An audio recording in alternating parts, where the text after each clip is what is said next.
que você não ouve conosco, declarando no mais íntimo do seu ser que não há outro, só Ele. Não há outro. Diga. Oh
todos os dias das nossas vidas.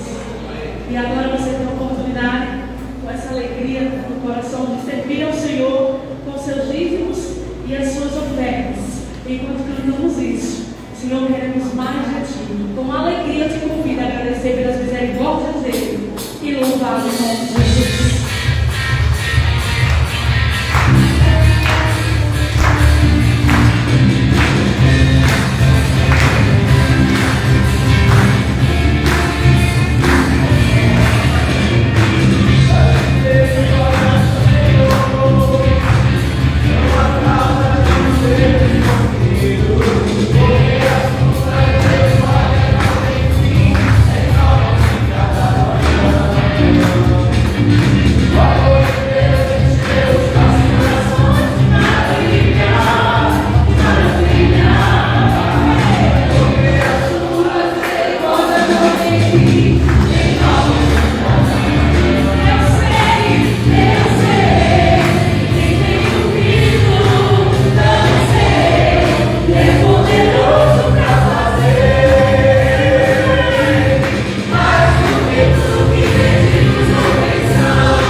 Paz, meus amados, vamos viajar um pouquinho agora.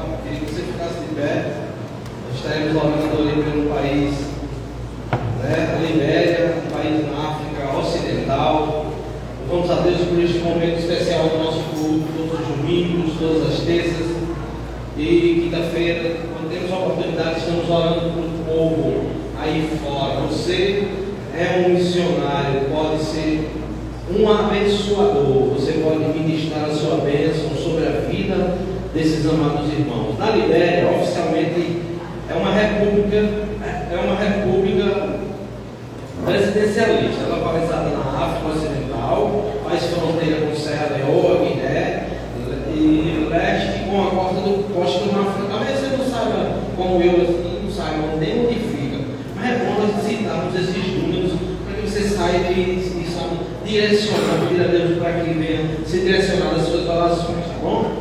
A religião lá é uma população de cerca de 3 milhões 786 mil pessoas. Não são muitos, significa, mas a maioria são católicos, cerca de 85%, quase uma totalidade, né? Aí de católicos. Os demais, 12%, são muçulmanos e os restantes são de algum adepto de alguma religião africana. Como vocês, em algumas programações aqui, já sabem quais são os habitantes da Libéria, eles sofrem vários problemas socioeconômicos. Dos que o aflige mais a mortalidade infantil. Cerca de praticamente 10% da população, dos meninos que nascem, menos de 2 anos eles morrem. Ou seja, tem aí essa fatalidade. Eles vivem em torno de R$6 diário, $1,25. É mais ou menos isso, né? O dólar está menos de R$5.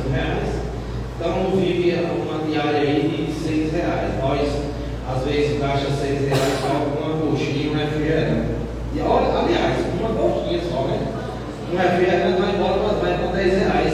Um lanchezinho. Agora veja, depois aí já vai gastar R$10 só com a pizzazinha que a gente vai estar no final. Então, esse pessoal que vive o dia inteiro com esse valor.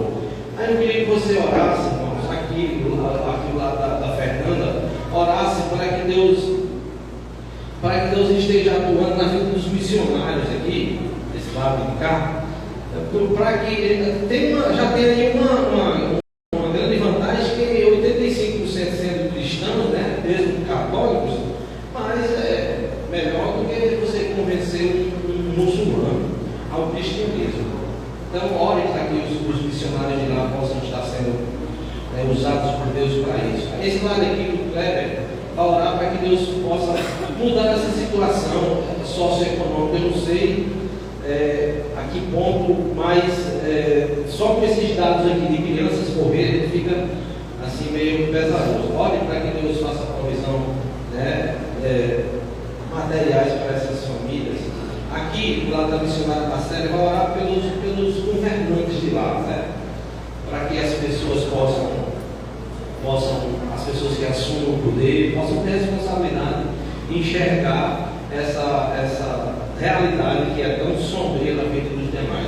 Aqui, na última, aqui do irmão Joacil, perdão, demais irmão, eu lá no fundo, citar o nome dele, mas os demais aqui fugiu um pouquinho da memória. Aqui eu queria que vocês orassem para que Deus levante missionários, intercessores assim como nós. Vamos interceder agora, que eles possam também interceder e possam ser levantados intercessores por esses lugares, esses países da África, e que sofrem muito, além da perseguição política, religiosa, também o mapa da fome, né? Eles estão sempre abaixo do mapa da fome, é muito pesado. Eu queria que você orasse com muita fé, assim como você ora por você, quando você está precisando, pede a Deus. Então peça agora pelo seu irmão, em nome de Jesus. Senhor, nós queremos te louvar nesta noite e glorificar o teu nome por esta oportunidade rica, maravilhosa, abençoada que o Senhor nos dá. A cada domingo, a cada culto que nós nos reunimos aqui, o Senhor tem levantado, ó Deus, pessoas para estar orando por esses países, por essas nações, por essas pessoas que necessitam, ó Deus, da sua graça poderosa, atuando em suas vidas. Ó Deus, da provisão, ó Deus, da provisão financeira, da provisão material, espiritual, sobre a vida dos governantes, sobre a vida dos cristãos, sobre a vida dos pastores, missionárias e missionários que se levantam para orar, para viver, para interceder, para ministrar, para pregar o evangelho naquele lugar. Senhor, em nome de Jesus Cristo, levanta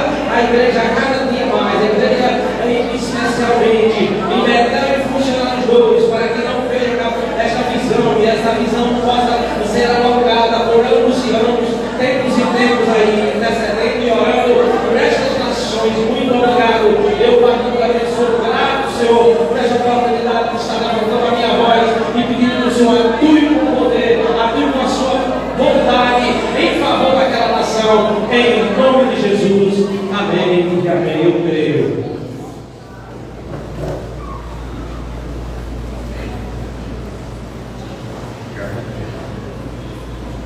Graça e paz do Senhor Jesus, amém? Está fraco ainda, vai mandar para pessoas que temos aqui hoje, graças a Deus, está fraco ainda. Graça e paz do Senhor Jesus, amém? Agora sim. E é porque as crianças ajudaram mais do que elas ajudam sempre. Glória a Deus. Meus amados, que bom estarmos juntos novamente, cultuando com vocês. Como os irmãos sabem, pelo menos a maioria sabe, nós estávamos de férias ministeriais, eu, minha esposa, missionária Ibrahim, e nosso filho Davi. Nós estivemos com vocês aqui nos 2 últimos domingos e alguns cultos de semana. Nós estávamos com saudade dos irmãos, estávamos juntos com vocês. É uma alegria poder regressar. As férias foram boas, mas nós sentimos muita falta de vocês, né? Como seria que a gente fosse todo mundo de férias junto? Isso é bom demais. Mas não dá, só se a gente combinar as férias de todo mundo. Se a igreja vai ficar fechada, não está certo não. Amém? Gente, eu quero agradecer a todos vocês por se manterem fiéis, né? Continuando a vir. Ninguém deve estar na igreja só quando o pastor está. Eu quero agradecer especialmente ao conselho da igreja. Nós queremos agradecer ao conselho da igreja por estar sempre alerta nesse período, suprindo a nossa ausência com os irmãos, especialmente o pastor Alessandro, que pregou nos domingos, ministrou os estudos. O missionário Marcelo também pregou no outro domingo, que eu tenho certeza que Deus usou a vida deles para abençoar a igreja, amém? Então, meus amados, nós estamos gratos, prontos para trabalhar muito. Foram 10 dias apenas, mas nossas forças foram renovadas por Deus e vamos trabalhar. Quem está disposto a prosseguir avançando para a glória de Deus, amém? Amém! Louvado seja o nome do Senhor, amém? Eu convido você a abrir sua Bíblia no livro de Atos dos Apóstolos, capítulo 9, verso 43. E enquanto você abre sua Bíblia, as crianças podem ir para o culto delas ali na sala.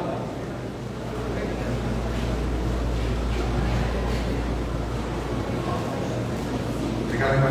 Atos 9, 43.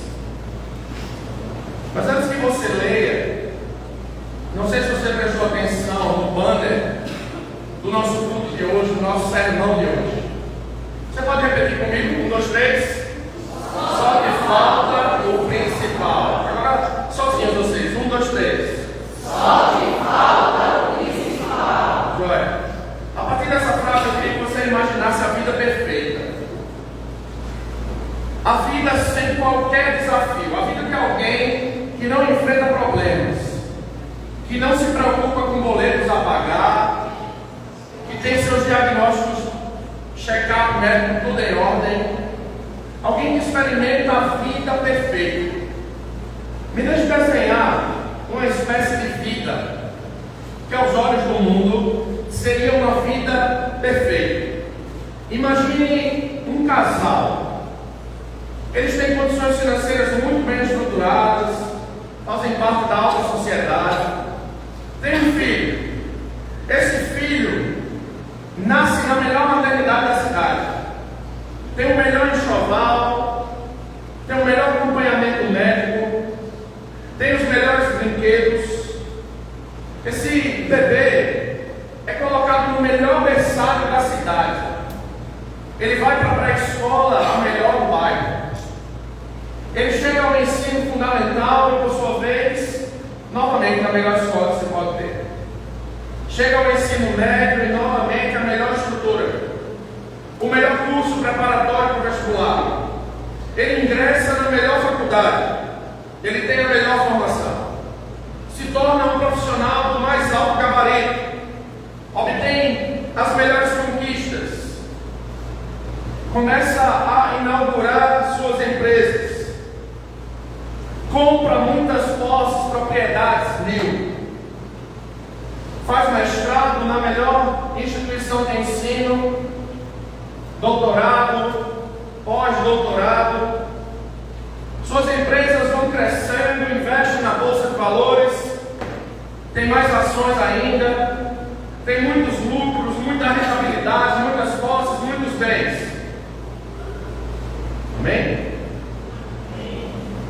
Esse camarada se casa com a mulher dos seus sonhos, o amor da sua vida. Com ela ele estabelece família, filhos lindos, saudáveis e abençoados. E aí o ciclo recomeça. Tudo do bom e do melhor sempre. Sem qualquer percalço, sem qualquer aperreio, como a gente costuma dizer. Mas, infelizmente, este homem tão preenchido, tão abastado, tão rico, tão bem-sucedido, ele em determinado momento da sua vida, ele sente falta de algo. Na verdade, ele sentiu falta de algo a cada conquista que ele teve. Seu rosto sorria, mas o seu interior sabia que faltava algo. Ele sabia que não eram as suas conquistas, posses, não eram os lucros das suas empresas, não era sequer a alegria da sua família que trariam esse pedaço tão importante que lhe faltava. Ele ainda sente falta de algo. Ele ainda precisa de alguma coisa. Nada o satisfaz por completo.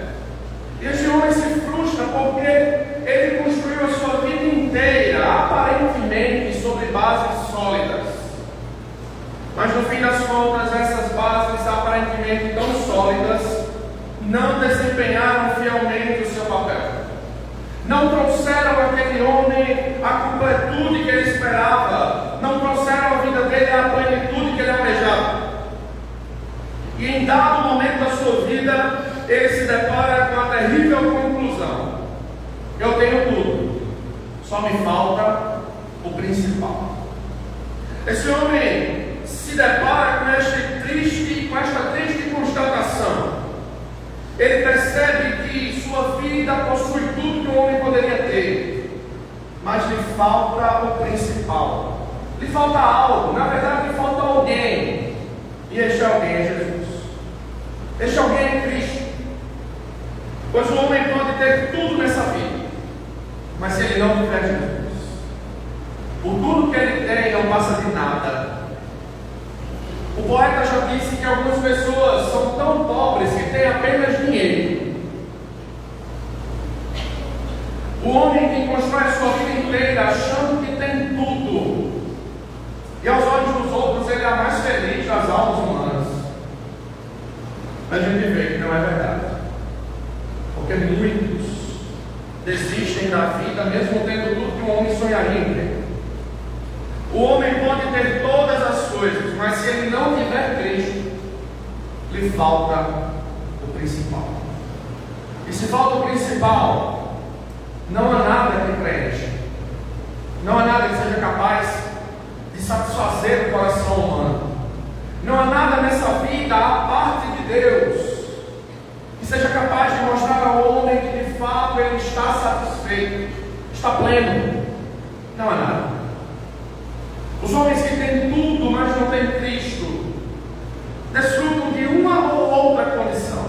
Uma, já entenderam que eles são o principal. Ou, segunda, ainda se iludem e correm para todos os lados, achando que tem tudo que precisam, mas no fim da noite, quando deitam a cabeça no travesseiro, novamente se deparam com aquele enorme vazio da alma humana, que só pode ser preenchido pela pessoa de Jesus Cristo. Só que falta o principal, é o tema da nossa mensagem hoje. E sobre esse tema eu desejo refletir com você.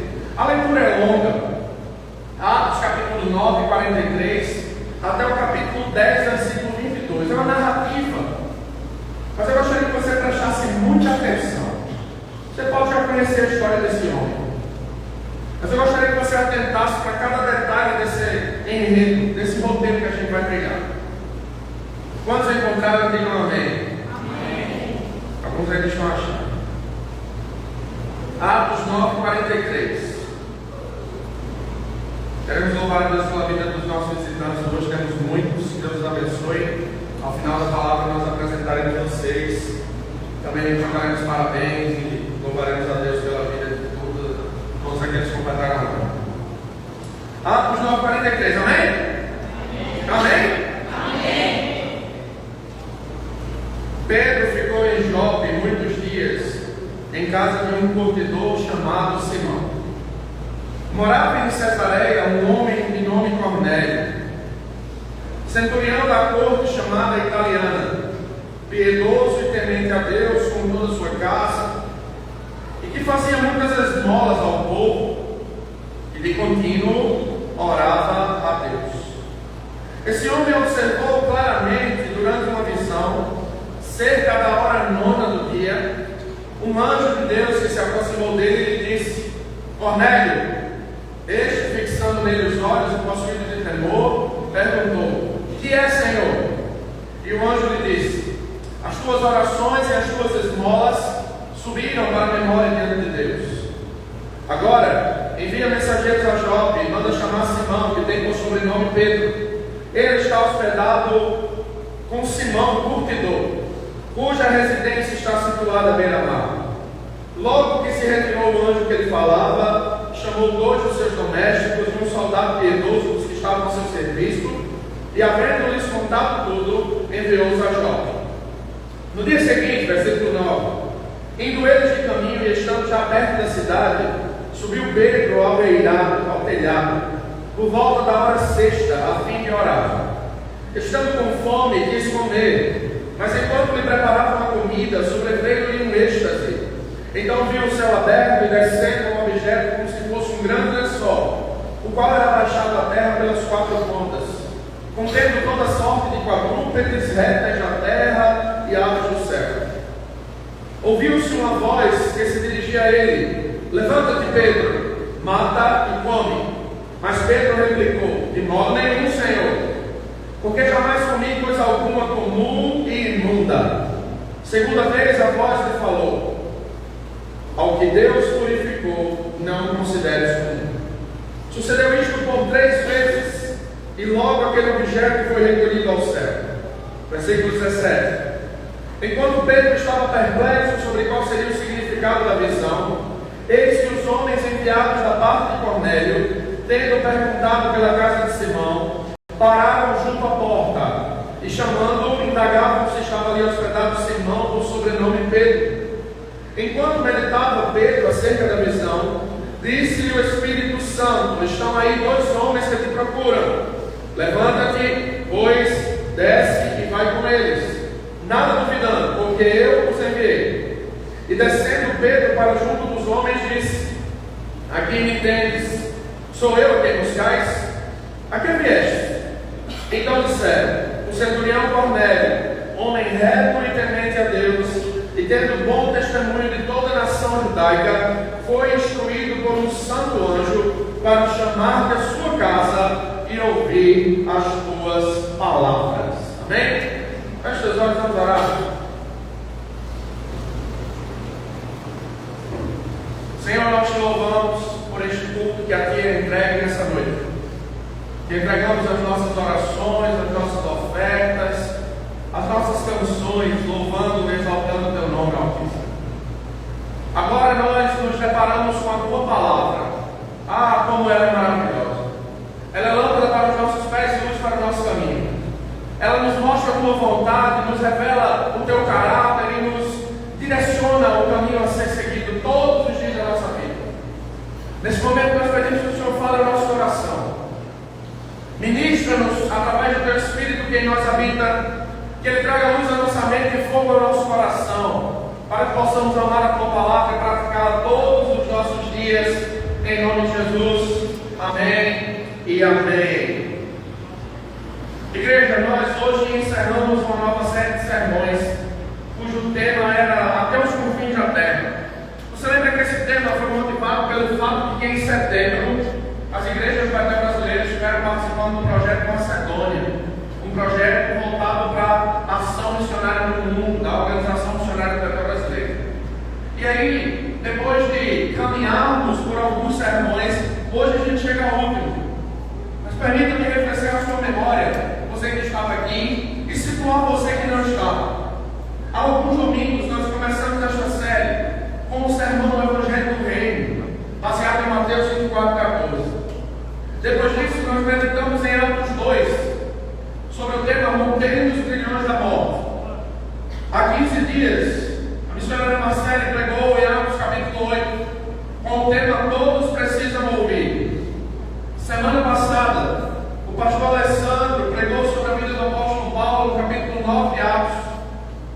um vaso escolhido para proclamar.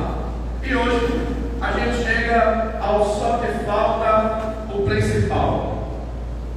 Eu queria que você não perdesse de vista o fato de que o livro de Atos é uma espécie de coletânea do início da igreja primitiva.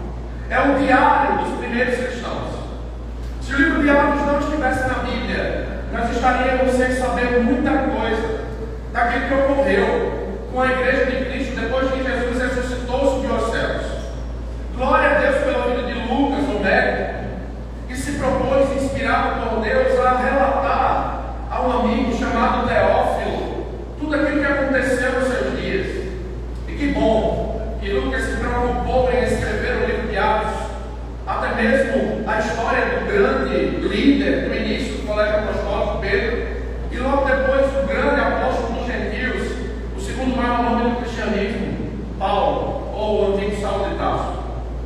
O livro de Atos é essa centelha que brilha.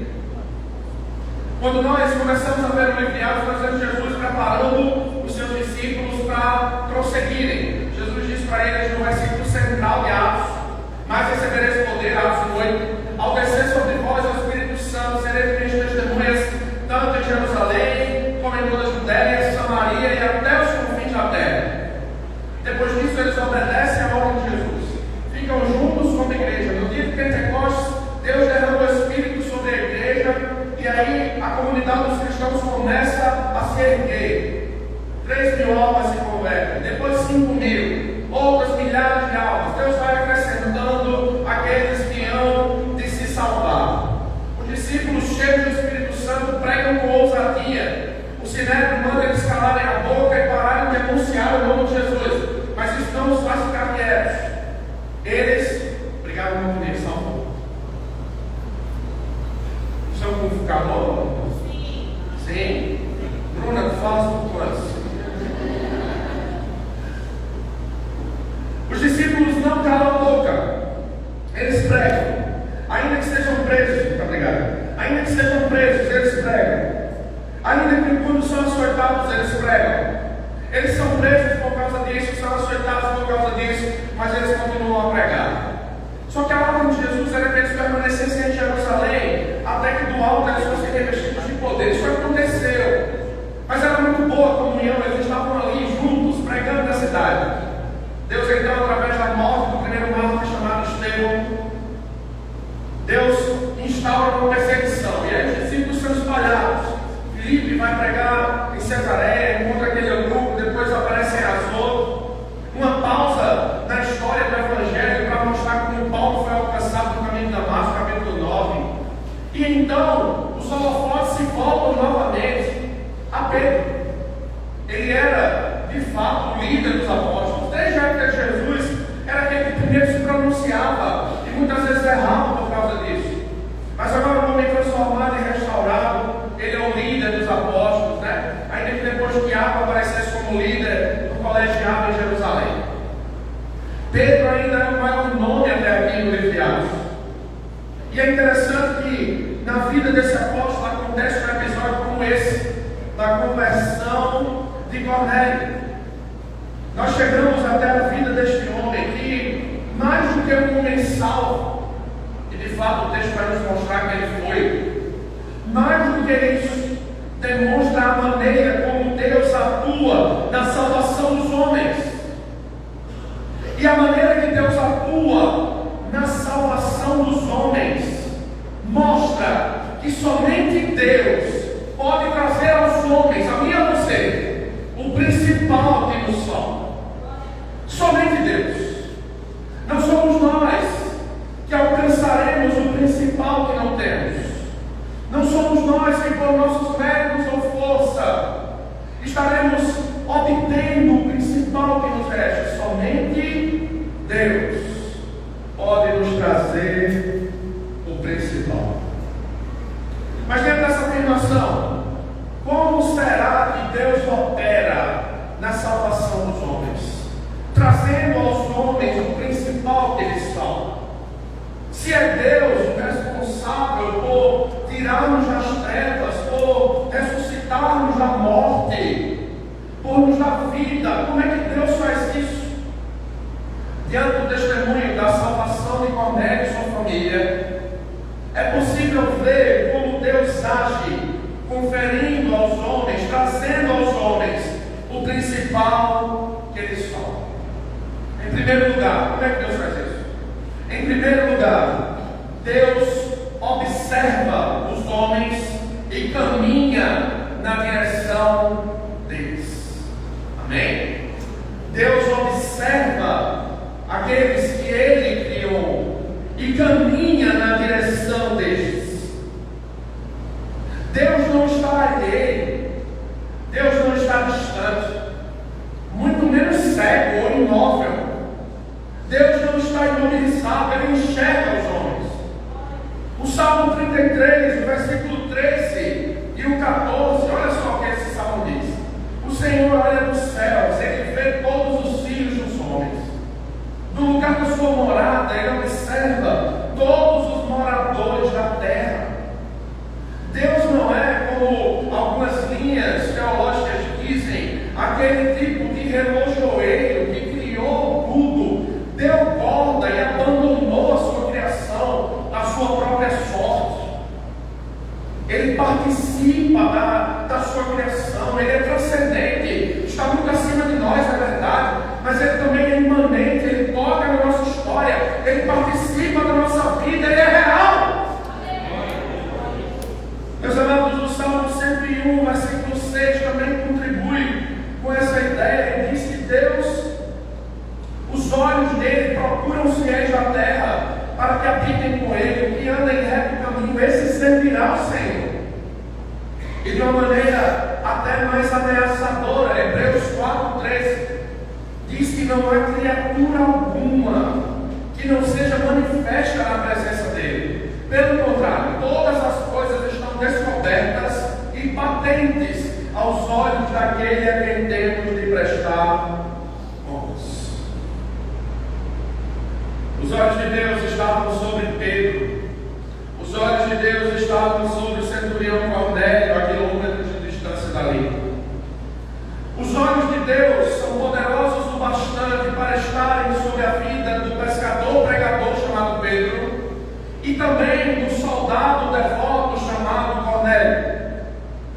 Antes mesmo que Cornélio fizesse as suas orações, as suas esmolas, Deus já olhava para ele. Deus já conhecia Cornélio, tal como Deus conhecia também um outro rapaz chamado Jó. O livro de Jó, no capítulo 1, versículo 8, e no capítulo 2, versículo 3, é Deus dizendo a Satanás: observar meu servo Jó. Ninguém há como ele. Um homem íntegro e reto, temente a Deus e que se desvia do mal. Deus observa aqueles que são seus. Assim como observava a conduta de Jó, Deus atenta para a conduta de Cornélio, que é possível ver do versículo 1 até o versículo 7. Deus está atento. Cornélio era um homem respeitado em Cesareia. E vale salientar que Cesareia Marítima, essa Cesareia que está sendo citada aqui, era um lugar onde os governantes romanos faziam sua morada para controlar Jerusalém e seus arredores. Então Cornélio era um centurião, um general de alta patente no meio da cidade mais importante ali de Jerusalém, na capital da província. Ele não era um homem qualquer, mas este homem, Deus estava olhando para ele, porque além de ser tudo isso aos olhos humanos, ele era um gentio, ele era alguém que não era judeu, mas era alguém que estava aderindo ao judaísmo, fazia suas preces a Deus, ainda que não observasse outras recomendações, como a circuncisão e os dias festivos. Cornélio, este homem gentil, era um gentil que adorava o Deus dos judeus. E Deus não vê apenas a conduta de Cornélio, mas Deus também vai na direção de Cornélio. Deus não se limita a elogiar ou aplaudir Cornélio por suas orações e suas esmolas. Deus caminha na direção de Cornélio. E como é que Deus faz isso? Deus dá àquele homem uma visão relatada nesse trecho inicial do capítulo 10. Deus aparece como e manda um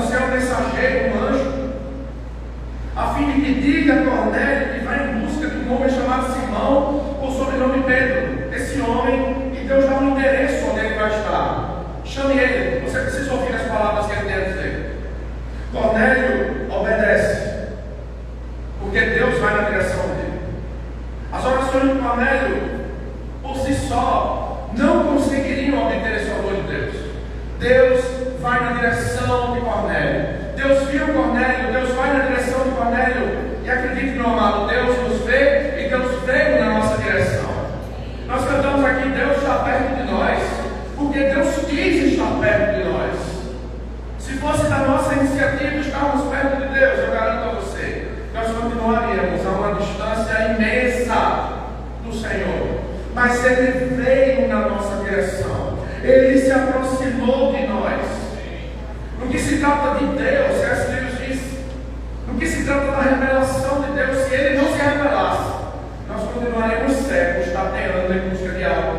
Mas Deus decidiu se revelar a nós. Ele veio na nossa direção, sabe por quê? Porque os homens perdidos continuam sem o principal. E é para conferir o principal, que é Jesus, que Deus vem na nossa direção. A fé de Cornélio não é uma fé completa. Não é uma fé perfeita. Não é uma fé centrada no lugar certo, na pessoa gloriosa de Jesus Cristo. Cornélio até acredita em Deus, mas ele não conhece o Filho Salvador de Deus. Você conhece alguém nessa situação? Você já falou de Jesus para ele? Eu tenho Deus, eu acredito em Deus. Deus te abençoe, todos nós. Conhecer a Deus, muitos conhecem, ou acreditam que conhecem. Mas daí, conhecer e crer no Filho Salvador de Deus é outra história. Esse é o nosso primeiro ponto. Como é que Deus confere o principal que os homens ainda não possuem, mas precisam desesperadamente? Em primeiro lugar, Deus observa os homens e vai na direção deles. Mas em segundo lugar, como é que Deus traz esse principal à vida dos homens que tanto precisam e não têm? Deus faz isso preparando o seu povo para alcançar os homens. Você consegue perceber a dinâmica desse texto? Cornélio tem uma visão. E aí o texto do versículo 9 ao versículo 16 mostra que no dia seguinte, quase paralelo, Pedro, quase 50 quilômetros de distância, ele está aqui assobrado, né, para fazer o avanço. Lá na cidade de Jope, Pedro vai subir no telhado das casas, que era o costume, para fazer sua oração. Provavelmente ele orasse 3 vezes por dia, como os demais judeus. Pedro sobe ali para fazer a sua oração. Naquele momento, Deus imprime sobre a vida de Pedro um tipo de êxtase. Pedro também tem uma visão. O mesmo Deus que faz Cornélio ter uma visão lá em Cesareia, agora está falando com Pedro em Jope. Ele faz com que Pedro tenha uma visão. Porque o Deus que traz aos homens o principal que eles precisam, Ele é aquele que prepara o seu povo para alcançar os homens perdidos. Deus chama Pedro agora, para que seja possível um apóstolo judeu pregar a um centurião não judeu. Deus terá que preparar o coração de Pedro. Deus terá que capinar o coração de Pedro, o coração preconceituoso de Pedro. E como é que Deus faz isso? Dando a Pedro uma visão. E na verdade Deus já estava trabalhando na vida de Pedro. Porque como a gente leu no capítulo 9, versículo 43, Pedro já estava hospedado num lugar onde um judeu não deveria estar. Na casa de um curtidor. E curtidor não é alguém que curte muitas coisas no Instagram não, tá? Curtidor era alguém que trabalhava com couro de animais. Era aquele que lidava com animais mortos. E isso para um judeu, conforme Levítico 5:2, era uma coisa impura. Essa é uma profissão indigna. Olha só, quando alguém tocar em alguma coisa imunda, seja corpo morto de besta-fera imunda, seja corpo morto de animal imundo, seja corpo morto de réptil imundo, ainda que ele fosse oculto e tornasse imundo, então será culpado. Só que Deus já está trabalhando no coração de Pedro para alcançar um gentio. Ele está lá hospedado na casa desse irmão. Só que esse trabalhar ainda não está completo. E Deus vai continuar a se trabalhar através da visão. Naquele momento, a mensagem do Evangelho estava começando a destruir as barreiras no coração do apóstolo. Mas Pedro ainda não havia assimilado todas as implicações que é, de fato, o Evangelho de Cristo para judeus e gentios, não apenas para os judeus. Então, que assim como Cornélio, Pedro recebe uma visão do versículo 11 ao versículo 15. Essa visão é repetida 3 vezes. É interessante que na vida de Pedro as coisas aconteceram assim, né? O cara contou 3 vezes. Aliás, ele negou 3 vezes. Depois Jesus o restaura, pergunta ele 3 vezes: tu me amas? Agora novamente 3 vezes Deus dá uma visão a Pedro. E nessa visão ele mostra a Pedro um lençol atado pelas 4 pontas descendo no céu. Esse lençol tinha todo tipo de animal. Talvez nos nossos dias seria um rodízio de carne mais exótico que já se viu. No meio daqueles animais puros que um judeu podia comer, e animais imundos também, como répteis, o texto cita. E aí Pedro escuta uma voz dizer: mata e come, pega esses animais e mata e come. E aí Pedro, carregado do seu preconceito judaico, ele ergue a sua voz e a resposta diz: não, Senhor, porque a minha boca é santa. Em outras palavras, eu jamais comia com comida imunda e impura. Isso acontece por mais de 2 vezes. E a resposta da voz que Pedro escuta é: aquilo que eu purifiquei não torne comum ou imundo. É interessante que isso acontece. E na verdade Deus já estava trabalhando na vida de Pedro, porque o próprio Jesus, muito antes, lá no Evangelho de Marcos, capítulo 7, 14 a 19, ele estava numa conversa muito especial com seus discípulos. Os fariseus achavam que o que contamina o homem é o que entra. Só que Jesus disse para eles: ó, está tudo errado isso aí, é o contrário. O que contamina o homem não é o que entra, é o que sai. Só que agora, décadas depois dessa declaração de Jesus, Pedro ainda continua achando que aquilo que entra é o que é imundo. Aquilo que entra é que é incomum. Só que Deus, na verdade, não quer trabalhar na vida de Pedro sobre regras alimentares. Isso aí já foi abolido em Jesus. O que Deus quer mostrar a Pedro é que os gentios, que os judeus consideravam imundos e indignos de crer no Evangelho, na verdade eles foram purificados pelo próprio Evangelho. Jesus morreu tanto por judeus como por gentios, e glória a Deus, porque senão ele não teria morrido por nós, igreja. Ele veio trazer o Evangelho da paz, a gente vai ver isso daqui a pouquinho. Mas isso me faz pensar quantas vezes a gente tem a oportunidade de compartilhar o Evangelho com alguém e a gente fica categorizando quem merece e quem não merece. Talvez inconscientemente você já tenha feito essa seleção. Você diz: esse aqui, tá. Tem que ouvir o Evangelho mais uma vez. Aquele ali, tá embriagado, isso é um pé de cana. Vou pregar para esse cara não. Isso aí não merece ouvir não. Aquela pessoa que vai do seu lado no ônibus todos os dias, você diz: esse aqui já deve ter ouvido muitas vezes, eu não vou gastar meu tempo sem pregar essa pessoa. Quando na verdade o propósito de Deus é que todas as pessoas precisam ouvir a mensagem do Evangelho. Como é que Deus vai trazer o principal para a vida das pessoas? É preparando o seu povo para alcançar os homens. Isso faz parte do processo de Deus. Ele fez isso com Saulo. Ele preparou o coração de Saulo, odioso, que respirava ameaças de morte contra os cristãos. O que é que Deus faz? Resgata esse homem, transforma esse homem, e agora faz com que ele seja um vaso escolhido para proclamar, como vocês ouviram domingo passado. Deus prepara o seu povo para que este povo alcance os homens, a fim de que os homens recebam o principal, que é Cristo. Amém? Em terceiro lugar, como é que Deus traz o principal, que é Cristo, para os homens que não o possuem e os homens que não o têm? Deus projeta o encontro do Salvador.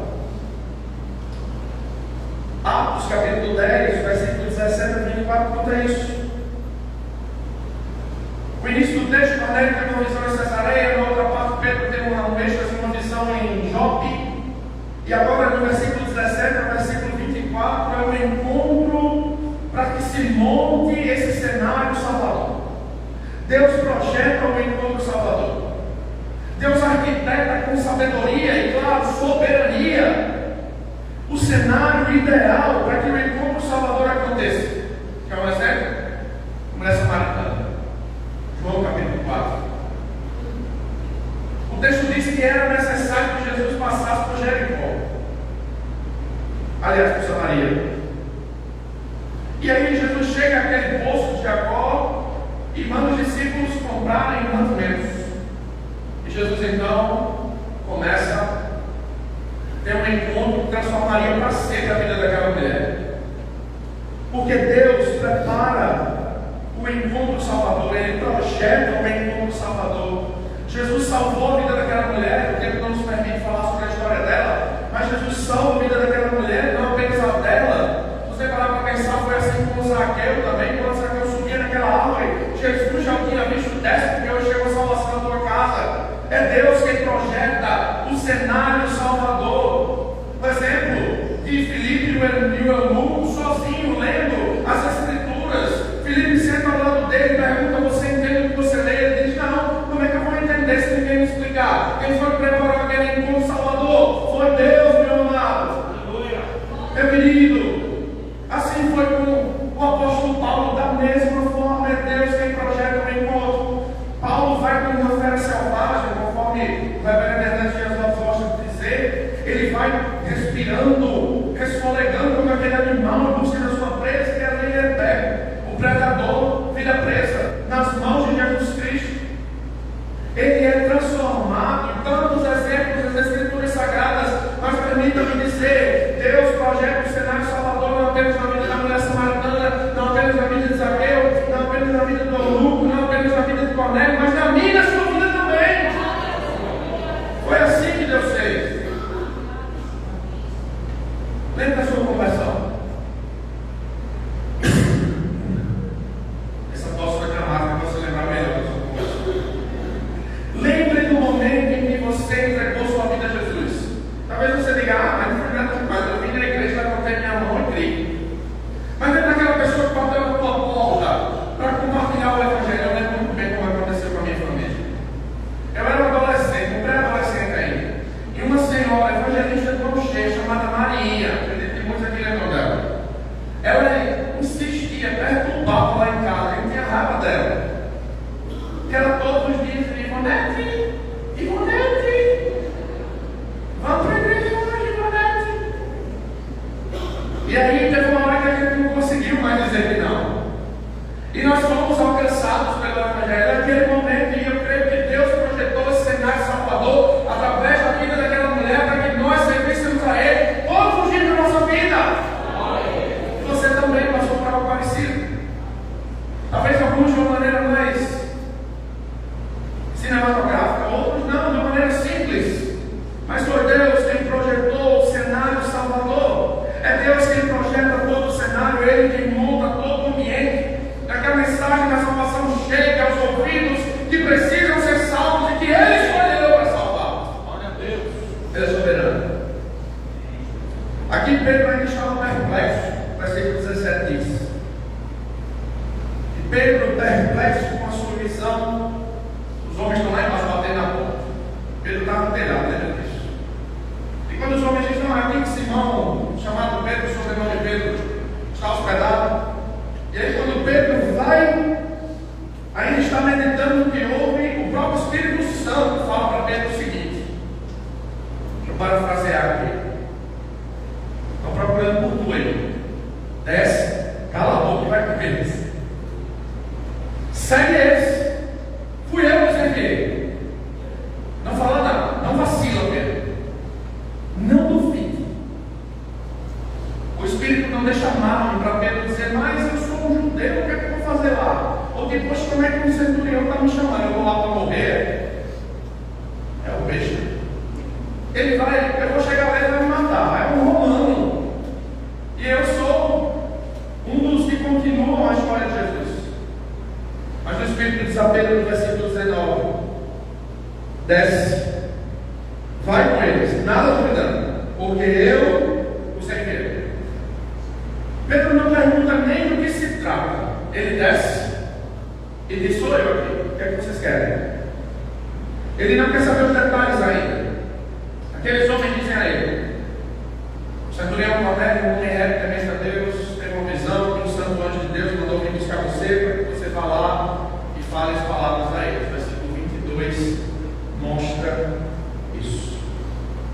É interessante que o cenário está ganhando forma. E quem está contornando de maneira magistral, de maneira muito perfeita, são as mãos de Deus. É o Espírito que avisa Pedro, é o Espírito quem dá a visão a Cornélio, é o Espírito quem está coordenando toda essa situação. Pedro poderia temer ou não se contaminar, mas Deus já antecipa que foi Deus que os enviou. Depois daqueles homens relatarem, então Pedro vai. E perceba que o cenário que Deus monta é um cenário que desmonta, não, que Deus monta. É um cenário pautado pela marca da obediência. Cornélio tem uma visão, Deus lhe manda fazer uma coisa e ele obedece. Pedro tem uma visão, fica meio perplexo, mas depois que Deus lhe orienta, ele obedece. Ele vai. Até mesmo os servos, né? Obedecem, tem medo do seu Senhor castigá-los. Mas a obediência está presente. O versículo 23 diz que no dia seguinte, eles se levantam e partem. E junto com eles, alguns irmãos de Jope vão também. Alguns judeus, alguns cristãos, na verdade, de Jope. E que bom que eles foram, porque eles foram testemunhas do que aconteceu. Mas ainda não é chegada a hora disso. Eles percorrem 2 dias de viagem, chegam a Cesareia. E quando chegam ali, a cena finalmente está armada. Não apenas Cornélio, mas a família de Cornélio e os seus amigos íntimos estão ali. O cenário para o surgimento da fé salvadora está de pé. Quem foi que montou esse cenário? Pedro? Cornélio? Foi Deus. Foi Deus que fez tudo isso acontecer. Porque além de montar o cenário, é Deus quem opera a salvação. É Deus quem faz isso. Isso me faz lembrar que tudo acontece conforme a sábia soberania de Deus. No momento certo, Ele nos salvou. Ele usou as pessoas que Ele quis para a glória do nome dEle. E no momento exato, o cenário para que a nossa salvação chegasse até nós foi montado pelas mãos de Deus. Talvez você duvide disso. Você diz, esse cenário ainda não aconteceu na minha vida. Então, pergunta a você, será que não é hoje que Deus montou o cenário da tua salvação? Será que não é nessa noite, que nesse lugar, nesse dia improvável, que você nem esperava, não é o dia que Deus marcou para o Espírito falar no teu coração, gerar nele fé, e você dizer, Jesus, para que você é o Salvador? Cuidado, pode ser esse o cenário da tua vida hoje. Pois é Deus que tem projeto em como Salvador e traz aquilo que de principal os homens têm falta: Jesus Cristo. Quarto, para trazer o principal aos homens que necessitam de Cristo, e Cristo é o principal, Deus também transpõe o nosso pecado e as nossas limitações. Do versículo 25 ao versículo 29, isso é bem perceptível. Para trazer o principal, que é Cristo, Deus transpõe o nosso pecado e as nossas limitações. Perceba o que Cornélio faz no versículo 25. E antes disso ainda, Deus não apenas monta o cenário da salvação, Ele também age, transpondo os pecados e as nossas limitações. É Deus quem tira as escamas dos nossos olhos, é Deus quem rompe a nossa surdez, é Deus quem quebra o nosso orgulho, é Deus quem destrói todas as nossas desculpas e quebra todas as barreiras que nos mantêm nas trevas, que Deus nos faz enxergar, Deus nos faz ouvir, Deus nos faz de fato desfrutar da liberdade verdadeira, nos rendermos diante dEle, para que enfim os nossos pecados por Ele mesmo sejam suplantados e nós sejamos enfim livres. Você lembra que Deus disse, e Pedro disse na visão: nunca comi nada imundo. Em outras palavras, nunca me contaminei. Versículo 25 agora já mostra Pedro entrando na casa de um gentio, que era absurdo para um judeu. Entrar numa casa de um gentio era como entrar na casa de alguém imundo, de um leproso naquela época. Mas Pedro agora já entra na casa de um gentio. O texto diz, mas o texto mostra não apenas as limitações de Pedro sendo transpostas, mas também o pecado de Cornélio.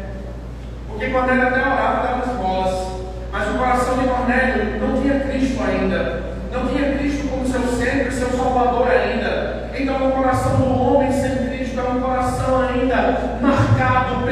mancha da idolatria.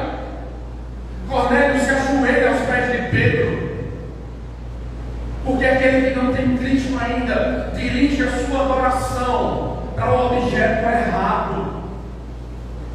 Cornélio dirige a sua adoração a Pedro, considerando Pedro um santo homem, dando a Pedro a atenção que lhe era devida. Mas Pedro depressa diz a ele: ergue, eu sou homem igual a você. Cornélio precisava entender que Deus é aquele que transpõe o nosso pecado, é aquele que transpõe as nossas limitações. Pedro rejeita essa adoração. Isso era uma prática comum na vida dos apóstolos no início da igreja primitiva, rejeitar esse tipo de coisas. Quando Pedro prega e Deus opera a cura com aquele homem coxo na porta do templo, e perguntam: em nome de quem vocês fizeram isso? Pedro não vai dizer: não fomos nós, é nossa glória, é nossa honra, é nosso poder que fez isso. Em Atos capítulo 3, versículo 16, a resposta de Pedro e João é totalmente diferente. Eles não querem glória para si, eles não querem adoração para si. Eles falam o seguinte: é pela fé no nome de Jesus que esse homem foi fortalecido. É esse mesmo nome de Jesus que fortaleceu este homem que agora vocês veem e reconhecem. Sim, a fé que vem por meio de Jesus deu a este homem saúde perfeita na presença de todos nós. Da mesma forma, o apóstolo Paulo, pregando em Listra, Atos capítulo 14, versículo 15 a 17, mais uma vez, as pessoas se levantam eles em adoração e eles dizem: senhores, porque vocês fazem isto? Nós também somos homens como vós, sujeitos a paixões como vocês, e vos anunciamos o Evangelho para que vocês saiam desta idolatria vã e venham convertidos ao Deus vivo, que fez o céu, a terra, o mar e tudo que há neles, porque é o Deus que traz o principal aos homens, é o Deus que transpõe o nosso pecado, que suplanta as nossas limitações e nos traz Jesus Cristo como sempre Senhor das nossas vidas. Depois disso, Pedro passa a contar a Cornélio como Deus transpôs as barreiras do seu próprio coração. Pedro diz a Cornélio, no versículo 28: vós bem sabeis que é proibido a um judeu ajuntar-se ou mesmo aproximar-se a alguém de outra raça. Mas Deus me demonstrou que a nenhum homem considerasse comum ou imundo. Deus transpõe o nosso pecado, Deus transpõe as nossas peculiaridades pecaminosas. Deus transpõe e transforma o nosso jeito de ser. Assim, se alguém está em Cristo, é o quê? Uma nova criatura. 2 Coríntios 5:17. Só que às vezes a gente acha que dá para estar em Cristo, mas continuar com as nossas cicatrizes, né? Com os nossos jeitinhos. Já ouviu alguém dizer assim: ah, Jesus é o meu Senhor, mas isso aqui é a minha personalidade. Eu sou assim mesmo. Ah, pisar no meu carro. O Jesus que é Senhor da vida, Ele tem as chaves de todas as áreas do nosso coração. Não apenas de um ou outro. Ou Ele é Senhor de tudo, ou eu ainda não o considero como Senhor. Meus amados, não há coração de pedra que Cristo não possa transformar por completo. Não há. Jesus é poderoso para transformar todas as áreas do nosso ser. Todas elas. Todas as nossas dimensões do nosso caráter, Jesus pode e quer transformar todas elas. Todas elas. Até aquelas que você acha menos importantes, ou que Jesus não vai nem levar a sério. Se elas estão contra o que Ele apregou, o que Ele prega, Ele vai trabalhar. Lá mesmo. Todos nós. É a coach do teu carpinteiro, né? Não há conceito impossível para ele. Amém? Como é que Deus traz o principal da vida dos homens, transformando o pecado e as limitações deles? Quinto, nós temos que tentar por ali. Em quinto lugar,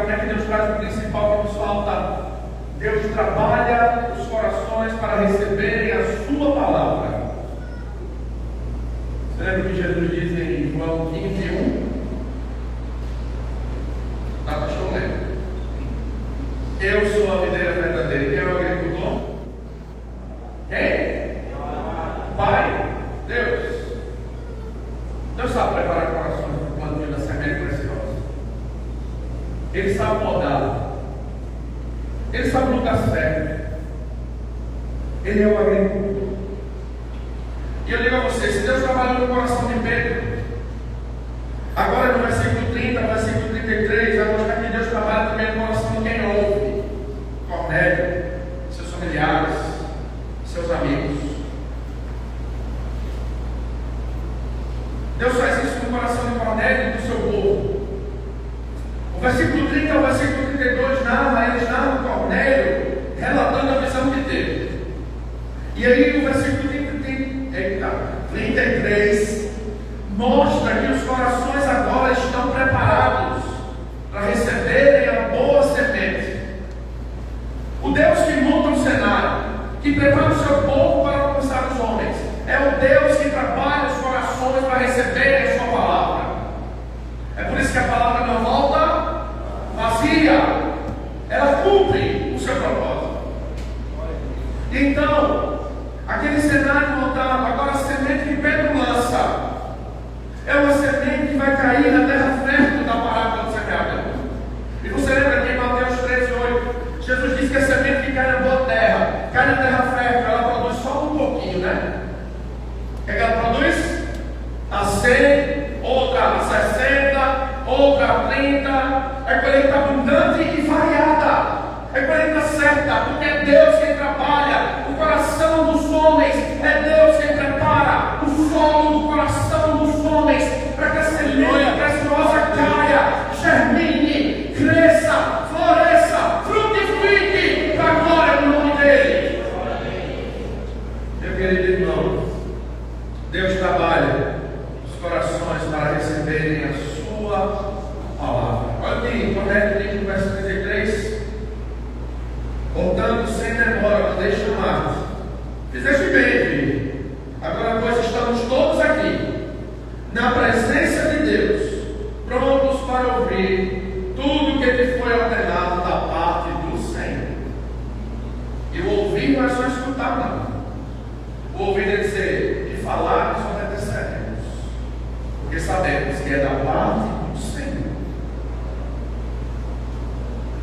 Talvez essa seja uma pregação que nem foi feita ainda, mas que é a mais bem sucedida de todas, porque já se sabe que vão crer. Porque Deus mostrou de todas as formas que foi Ele quem preparou o ambiente, foi Ele quem preparou o pregador, foi Ele quem preparou os ouvintes, e agora o que vai acontecer é a salvação prometida, enfim, acontecerá. Em sexto e penúltimo lugar, como é que Deus traz o principal que os homens não têm para preencher o coração dos homens? Estamos falando de Cristo. Em penúltimo lugar, Deus usa os seus servos como anunciadores de Jesus. Lá fora, ser usado é pejorativo, né? Dizer que foi usado, relacionamento ruim, né? Só que usado. Quando a gente fala sobre ser usado por Deus, não há um privilégio maior para nós.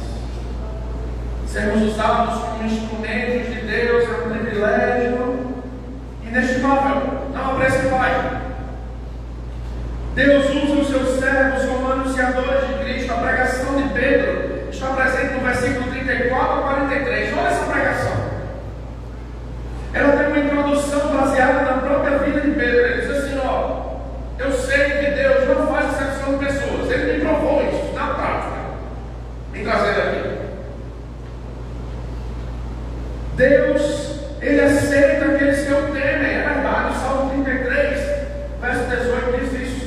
Os olhos do Senhor estão sobre os que o temem, sobre os que esperam na sua misericórdia. E aí Pedro agora vai introduzir o assunto principal. E quem é ele? Jesus Cristo. Quem é ele? Jesus Cristo. Todos os outros assuntos estão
Então, no versículo 40 e no versículo 41, Pedro chega no ponto crucial de sua pregação, na obra salvadora de Jesus Cristo e na sua vitória sobre a morte. A este, Deus ressuscitou no terceiro dia e concedeu que fosse manifesto, não a todo o povo, mas as testemunhas que foram anteriormente escolhidas por Deus, isto é, a nós que comemos e bebemos com Ele, depois que ressurgiu dentre os mortos. E aí nos versos 42 e 43, Pedro chega à sua parte de anunciador do nome de Jesus. Este Jesus nos mandou pregar ao povo e testificar que Ele foi constituído por Deus juiz de vivos e de mortos. Dele todos os profetas dão testemunho de que por meio do seu nome, todo aquele que nele crê recebe remissão de pecados. E a pregação de Pedro se encerra aí. Que obra gloriosa de Deus, não é? Deus usa os seus servos como anunciadores do glorioso nome de Jesus. Deus usa os seus servos para anunciarem o nome de Cristo, para trazer aos homens o principal elemento que lhes falta. E que elemento é este? É Ele, Jesus Cristo, nosso Senhor e Salvador. Mas em sétimo e último lugar, que termina esse processo de Deus trazer aos homens o principal que lhes falta. Deus derrama o seu Espírito sobre aqueles que creem no seu Filho. Eu pergunto a você: Deus derramou o seu Espírito sobre a sua vida? Amém? Amém? Sabe por que isso aconteceu? Que Deus derrama o seu Espírito sobre aqueles que creem no seu Filho. Final do capítulo 10, versículos 44 e 48, eles dizem assim: ainda Pedro falava estas coisas quando caiu o Espírito Santo sobre todos os que ouviam a palavra. Os fiéis que eram da circuncisão se reuniram com Pedro. Admiraram-se, porque também sobre os gentios foi derramado o dom do Espírito Santo, pois os ouviam falando em línguas e engrandecendo a Deus. Então perguntou Pedro: porventura pode alguém recusar a água para que não sejam batizados estes que, assim como nós, receberam o Espírito Santo? E ordenou que fossem batizados em nome de Jesus Cristo. Então lhe pediram que permanecesse com eles por alguns dias. Por fim, quando Deus usa seus filhos, nós, para anunciar o seu Filho, Jesus, Deus derrama o seu Espírito sobre aqueles que Ele mesmo determinou alcançar. Era isso que acontecia com a igreja primitiva em Atos 2:47. As pessoas caíam na graça da comunidade, e a cada dia Deus, 2:47, a cada dia Deus acrescentava aqueles que haviam de se salvar. Em Atos 13:48, Paulo, pregando agora, diz que os gentios se alegravam com aquela mensagem, e ao se alegrarem com aquela mensagem, creram todos os que haviam sido destinados por Deus para a vida eterna. Eu digo a você que Deus derrama o seu Espírito sobre todo aquele que crê no seu Filho Jesus. Isso é um decreto eterno de Deus. Romanos 8:29 e 30 diz exatamente esse decreto. Romanos 8:29 e 30. Você pode ler comigo? 1, 2, 3. Porquanto aos que de antemão conheceu, também os predestinou para serem conformes à imagem de seu Filho, a fim de que ele seja o primogênito entre muitos irmãos. E aos que predestinou, a esses também chamou, e aos que chamou, a esses também justificou, e aos que justificou, a esses também glorificou. Amém? Aqueles sobre quem Deus derrama o seu Espírito são estes os que respondem com fé no único Filho de Deus. Todo aquele que nele crê é salvo, nasce de novo e passa a ser morada do Espírito Santo. Recebe o revestimento do Espírito Santo. O texto mostra que os que ouviram esta palavra creram no que ouviram, e Deus derramou sobre eles o seu Espírito Santo. Os que vieram com Pedro se admiraram, porque viram a manifestação dos dons do Espírito, aqueles homens falando em línguas e engrandecendo, adorando a Deus. Agora, como novas criaturas, eles são inseridos na comunidade cristã.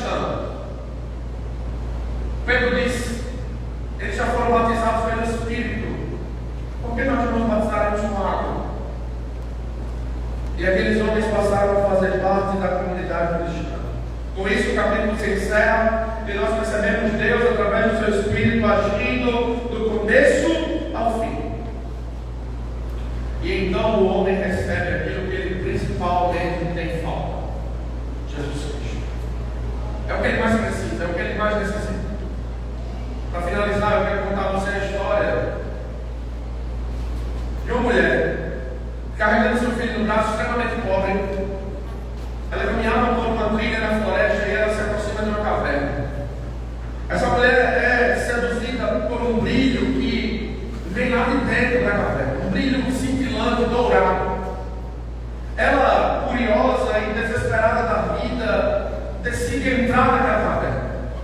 Ela entra na caverna e se depara com tesouros aos montes, joias preciosas, peças revestidas, pepitas de ouro, todo tipo de joias que existem no mundo estavam ali. Ela ouve uma voz a dizer-lhe o seguinte: entre e pegue tudo que você quiser em 1 hora, só não esqueça o principal. Aquela mulher fica um pouco incrédula e ela ouve a voz dizer, depois de 1 minuto novamente: entre e pegue tudo que você quiser, você tem 59 minutos, só não esqueça o principal. E a mulher, com suas condições muito pobres, ela começa a colocar em seus bolsos as joias que ela vai pegando, vai colocando tudo, seu olhar se torna ainda mais desejoso, cobiçoso daquelas coisas. Ela tenta pegar e ela coloca a criança num cantinho e começa a adquirir tesouros, pega um baú, vê que dá para arrastar, enche aquele baú, vai trazendo e o tempo vai passando e a voz diz: pegue tudo que você quiser, mas agora você só tem 10 minutos, só não esqueça do principal. E ela continua buscando seus tesouros mil. E daqui a pouco ela ouve a voz dizer novamente: pegue tudo que você quiser, mas agora você tem apenas 2 minutos. E ela se desespera e continua em busca dos seus tesouros, das suas riquezas. Daqui a pouco ela escuta a voz dizer: pegue tudo que você quiser, agora você só tem 30 segundos. Só não esqueça do principal. E aí ela vê a porta da caverna se fechando, uma pedra muito pesada, e ela escuta mais uma vez a voz dizer: pegue tudo que você quiser, só não esqueça o principal. E então, esbaforida, nos últimos segundos, ela consegue arrastar o seu baú de tesouros, as riquezas carregadas na sua roupa, e chega do lado de fora muito feliz, porque conseguiu todas as riquezas que queria. Mas quando ela olha para as suas mãos, só tem ouro e joias. O principal ficou lá dentro, a criança. Assim como essa mulher, muitas pessoas passam suas vidas inteiras buscando todas as coisas, e elas se esquecem do principal, que não é o Filho, aliás, é o Filho, Jesus Cristo. Deus deseja que a gente passe por essa vida para a glória dele. A gente desfruta de coisas boas nessa vida, claro, mas nós não podemos passar por essa vida esquecendo do principal. Fica de pé no teu lugar. Se você já tem o principal na sua vida, que é Jesus, agradece a Deus nesse momento. Porque pode faltar outras coisas, mas o principal Deus já te deu.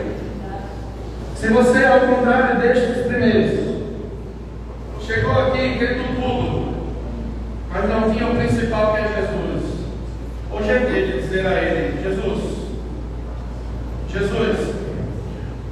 Tu és o principal. Todas as minhas conquistas, todos os meus tesouros, nada disso é o bastante. Nada disso me preenche. Nada disso me satisfaz. É somente o Senhor. E nessa noite que eu sou, quero me colocar aos teus pés, diante da tua glória, Senhor. Eu quero dizer que Tu és tudo que eu preciso, e que Tu és tudo que eu necessito para viver. E todas as outras coisas são acessórias, todas as outras coisas só complementam, mas o Senhor é quem me preenche por completo. É o Senhor quem preenche o vazio do meu coração. Meu amado, não saia daqui sem ter o principal. Não vá para casa tendo ouvido sobre o principal e deixando de lado aquilo que realmente importa. É Jesus. Eu quero orar com você. Se alguém aqui nessa noite deseja dizer a Jesus: Senhor, tu és o principal, e eu quero viver contigo todos os meus dias, eu reconheço o Senhor como Senhor e Salvador da minha vida. Este é o momento. Levantar a sua mão, sair do seu lugar, vir aqui à frente e dizer: Jesus, eu posso ter conquistado muitas coisas nessa vida, mas jamais eu conquistaria ou teria algo mais valioso do que o Senhor. Feche teus olhos. Entregue-se ao Senhor Jesus nessa noite.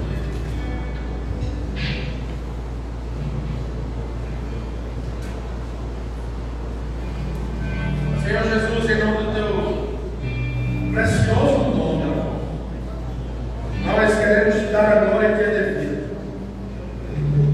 Nós queremos agradecer porque as nossas vidas foram preenchidas por completo, porque a tua presença é grande demais e ela afeta de maneira boa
Questão Eduardo José, já ficarem apóstolo aqui.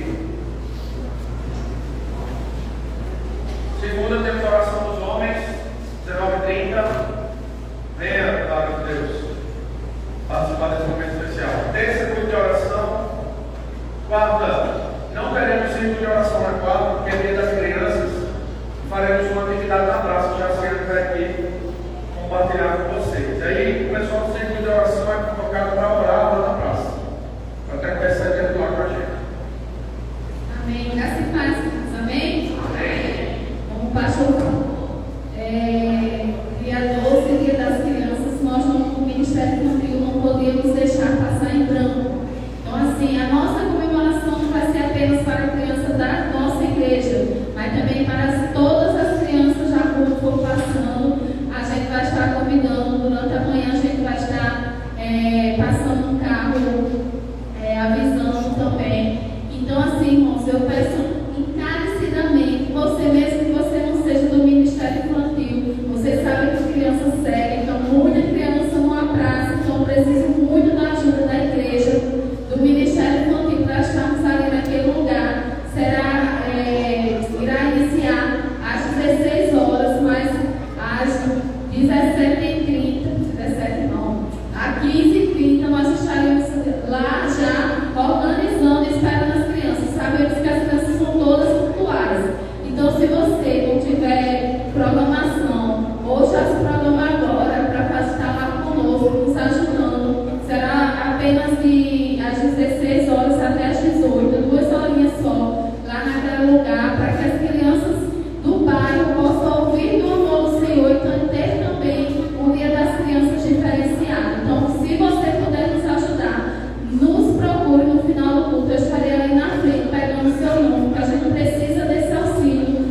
O departamento infantil vai estar responsável pela programação, mas precisamos do apoio da igreja para estar lá nos dando esse apoio, questão de olhar as crianças, amém? Então não fique fora dessa programação.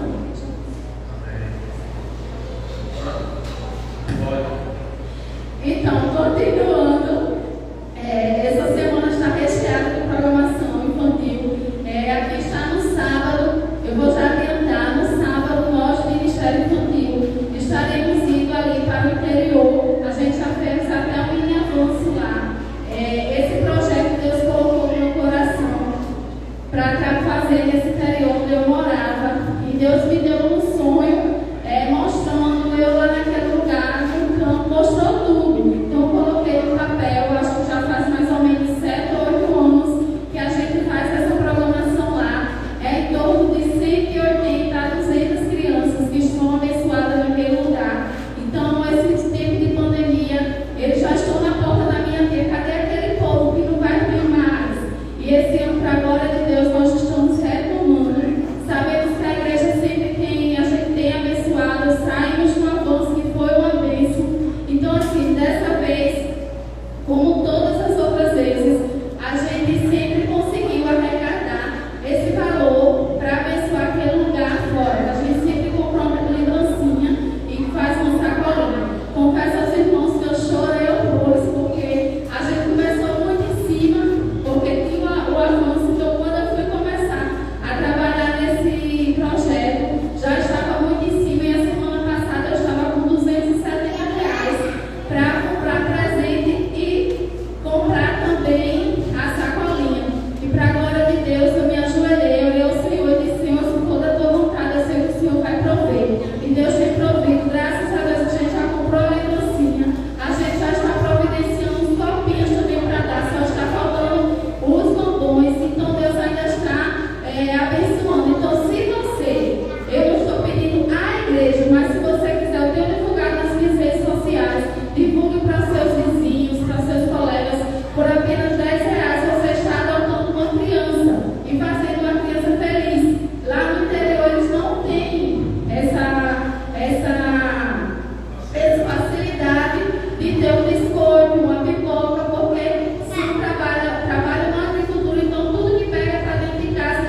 juntos.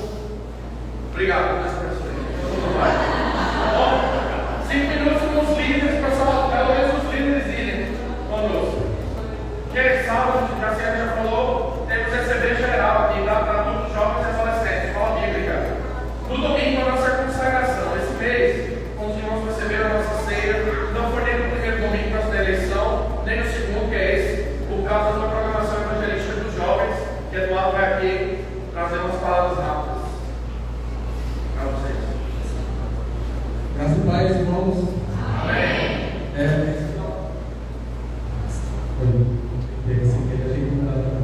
Esse final de semana a gente teve um evento, nosso crossover, um evento evangelístico, onde tivemos um momento aqui especial de aprendizado da palavra de Deus, através da vida do nosso pastor Júnior, o Alex.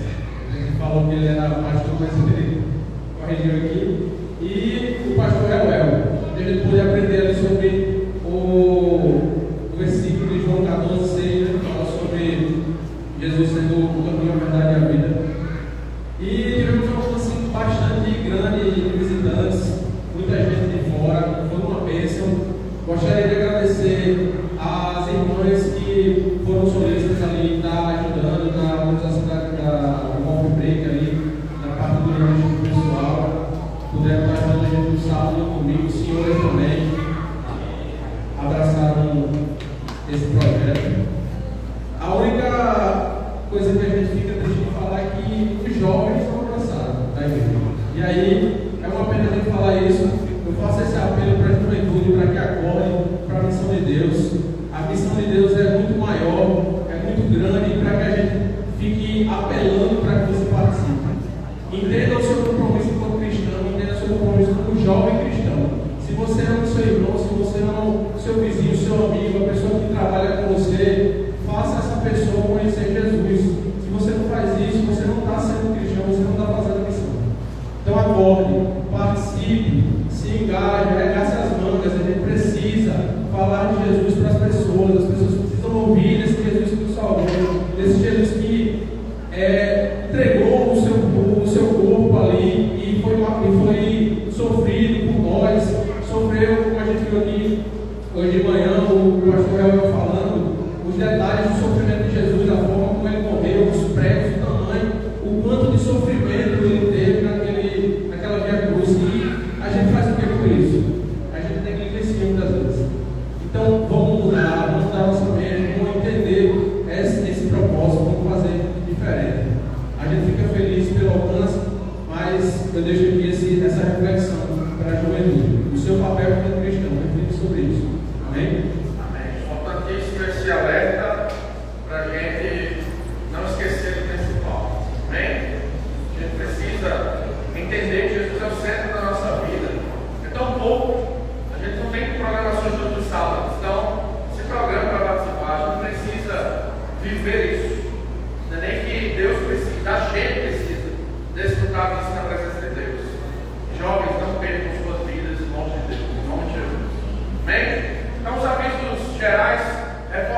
Essa aqui é para você.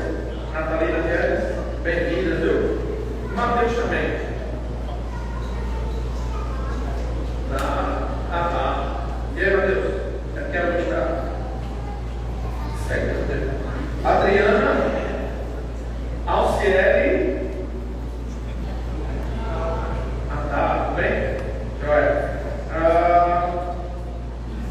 Luciana, Natália, se querer se tem também sempre. Ivonete, mãe do nosso Robin. Tava para o aí. Fátima, Eduarda, bem-vindo, Gustavo. Evelyn, Cida. Amém. Cida é nossa vizinha.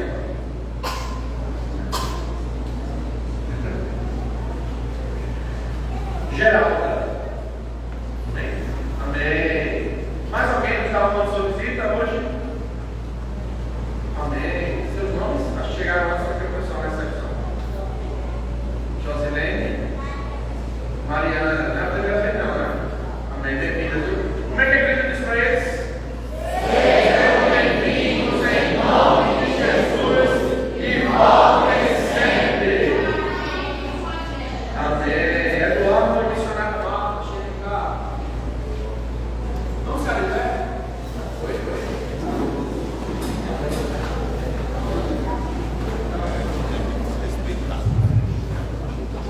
Vamos dar parabéns aos nossos irmãos. Mais alguém completou nessa semana? Marcelo, chega cá, que dia foi? Sexta-feira? Parabéns, Marcelo. Tá cá, missionário, pode ficar completo. Vamos lá?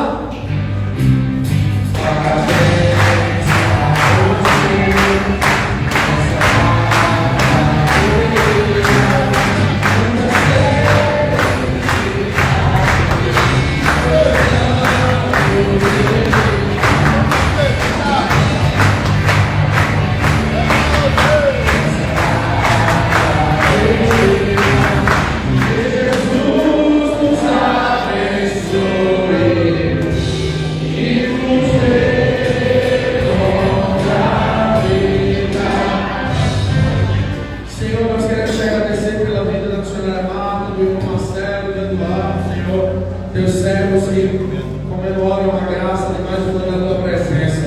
Obrigado, Senhor, porque tu és o Criador, sustentador e redentor da vida dos teus filhos. E eles celebram esses dias com alegria, porque relembram a data em que o Senhor os trouxe ao mundo.